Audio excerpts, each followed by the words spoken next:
ચાલો વૈષ્ણવ સરે વૈષ્ણવને જય શ્રી કૃષ્ણ. ઘણા દિવસથી રેસીપી નથી મૂકી. આજે હું તમને ઘઉંના લોટના બિસ્કિટ બતાવું છું.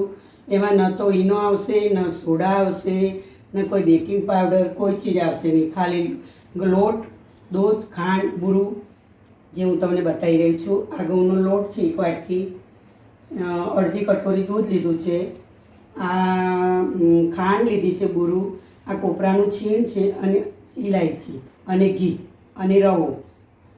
આ બધું આટલી સામગ્રી આપણે જોઈશે. એટલે આમાં ન કોઈ ઈનો ન સોડા કંઈ પધરાવવાનું નથી. ચાલો આપણે શરૂઆત કરીએ. ચાલો હવે આપણે શરૂઆત કરીએ. આ ખાંડમાં મેં પૂરું ખાંડ લીધી છે. તમે આખી પણ લઈ શકો, તો એ થોડી વહેલી પલાળવી પડશે. પૂરું ખાંડ જલ્દી ઓગળી જાય. એટલે દૂધમાં આપણે પૂરું ખાંડ આપણે દૂધમાં પધરાવી દઈએ. હવે આપણે થાળીમાં ઘઉંનો 1 કટોરી લોટ લીધો છે. એની મેં આપણે 2 થી 3 ચમચી રવો પધરાવીશું. 2 થી 3 ચમચી કોપરાનું છીણ પધરાવીશું અને અડધી ચમચી એલચી પાવડર. હવે આ બધું હાથથી સરસ મિક્સ કરી દેવાનું. એકદમ ઇઝી છે, કંઈ જ કરવાનું નથી. જેમ તમે ભાખરી, પૂરી, રોટલી, શક્કરપારા કરો છો એ રીતે જ લોટનું ધ્યાન રાખવાનું છે, બીજું કાંઈ જ છે નહીં. આ બધું આપણે એકદમ મિક્સ કરી દેવાનું.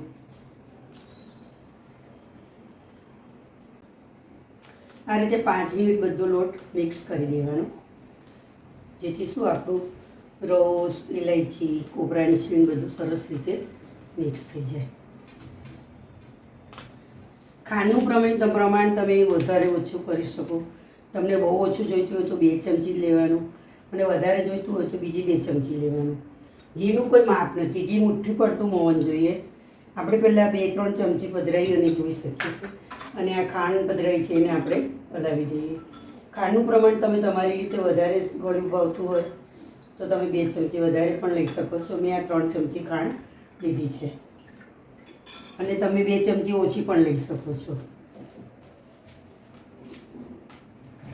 મુઠ્ઠી પડતું મોવન હોવું જોઈએ આમાં, તો બિસ્કિટ તમારા સોફ્ટ થશે.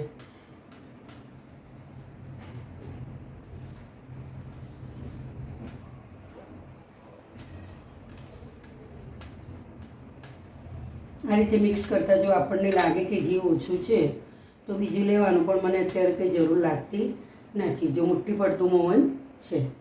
હવે આપણે એનો લોટ બાંધી દઈએ, જેમ ભાખરીનો બાંધીએ છીએ એમ. જે દૂધમાં આપણે ખાંડ પધરાવી હતી એ જ દૂધનો આપણે લોટ બાંધી દઈએ. પહેલેથી વધારે નહીં પધરાવવાનું, થોડું થોડું લેવાનું. એકદમ કઠણ ભાખરી જેવો હોય નહીં ને રોટલી જેવો હોય નહીં, એવો થોડો મીડિયમ સોફ્ટ લોટ બાંધી દેવાનો. તમે આમાં ગોળને ખાંડ પણ મિક્સ કરી શકો. તમે એકલા ગોળના પણ બિસ્કિટ બનાવી શકો, પણ આજે આપણે એકલી ખાંડના બનાવીએ છીએ, જેમાં ખાંડ બી વધારે પધરાવી નથી.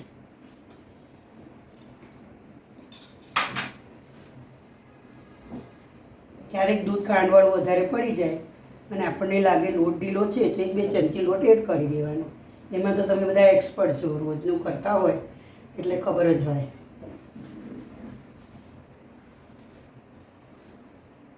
આ તો શું આપણી પાસે ઓવન ના હોય, માઇક્રોવેવ ના હોય તો આપણે પછી પેલી કઢાઈમાં મીઠું મૂકો ને આ બધું કરો. આ કોઈ પણ ઝંઝટ વગર એકદમ ઇઝીલી બિસ્કિટ થઈ શકે છે. હવે આ રીતે નહીં ઢીલો નહીં કઠણ, આ રીતે આપણે લોટ બંધાઈ ગયો છે. હવે એના 2 લુવા કરી દઈશું.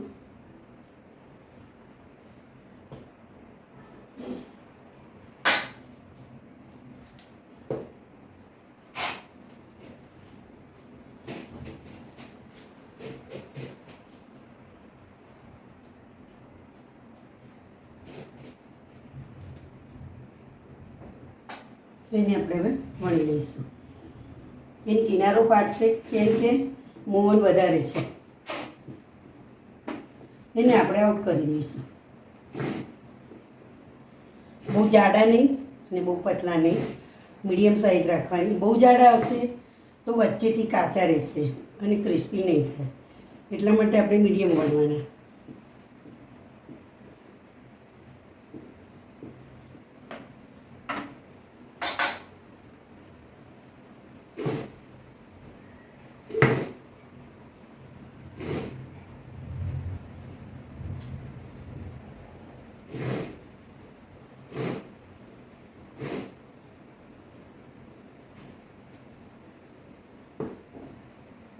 બરાબર, આ રીતે થવું જોઈએ. હવે છે ને આ કૂકી કટર છે, આ 3 અલગ અલગ.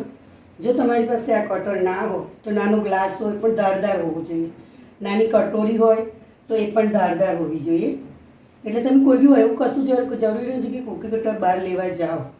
આપણે સિમ્પલ રાઉન્ડમાં બનાવવા હોય તો નાની કટોરી હોય આવી ધારવાળી, તો એ નથી કરવાના. ઠીક છે.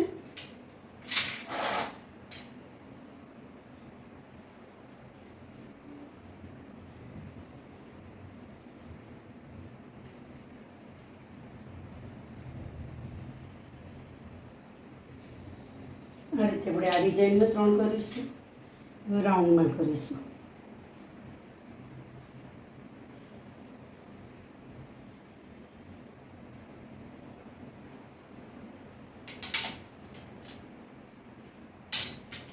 હવે આપણે આ શેપમાં કરીશું.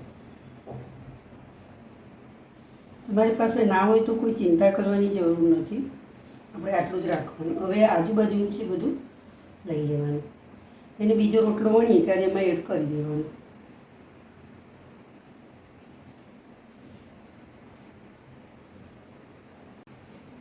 હવે આપણે એની ડિઝાઇન બનાવીશું. કોઈ બી આપણી પાસે કાંટા ચમચી હોય એક આ રીતે કરી દેવાનું. પછી આ ગોળ સર્કલ છે એના પર ડિઝાઇન કરી દેવાની.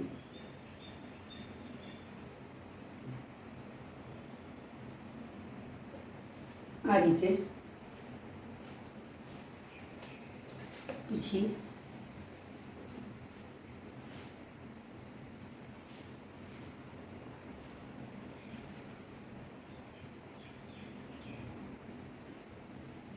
આ રીતે કરવાની. તમને મનપસંદ જે ડિઝાઇન ગમે એ કરી દેવાની. પછી એકમાં આમ કરી દેવાનું. બરાબર. હવે આપણે ગેસની ફ્લેમ કરીને તળી લઈશું. મેં આ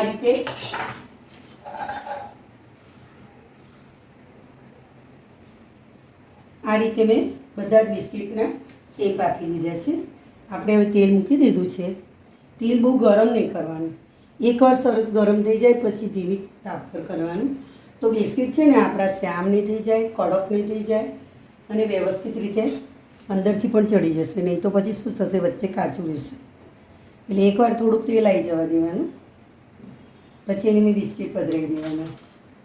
હવે તેલ થઈ ગયું છે, આપણે ગેસ ધીમો કરી દઈએ અને બિસ્કિટ તળી લઈએ. બધા એક સામટા નહીં મૂકવાના, પણ તેલ વધારે પૂર્યું હોય તો તમે મૂકી શકો. હવે આને ધીમા તાપે થવા દેવાના.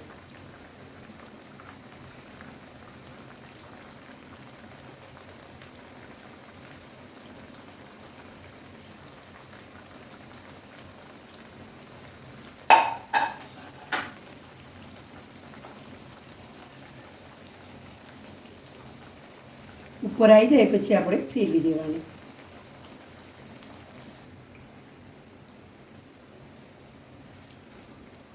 આ રીતે બ્રાઉન થાય ને ત્યાં સુધી આપણે થવા દેવાનું.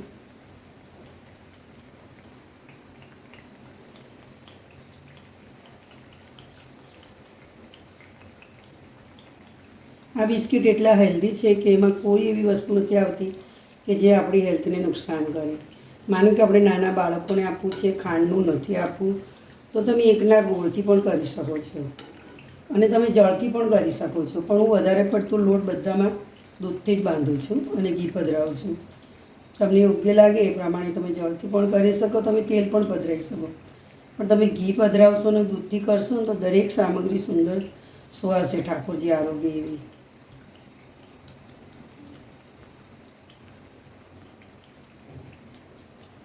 બ્રાઉન થવા દેવાના. આ રીતે બધા બિસ્કિટ બ્રાઉન થવા દેવાના. ધીમા તાપે હશે ને તો બહુ સુંદર થશે, વચ્ચેથી કાચા નહીં રહે.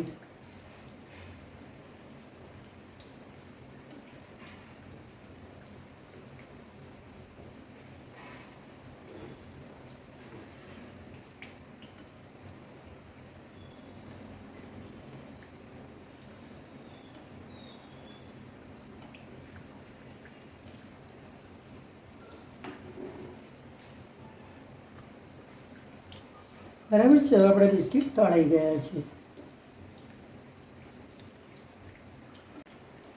હવે મેં ગેસ બંધ કરી દીધો છે.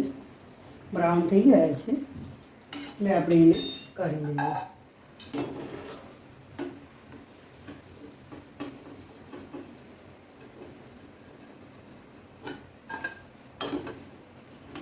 ઠંડા પડશે એટલે એકદમ ક્રિસ્પી ને કડક થઈ જશે.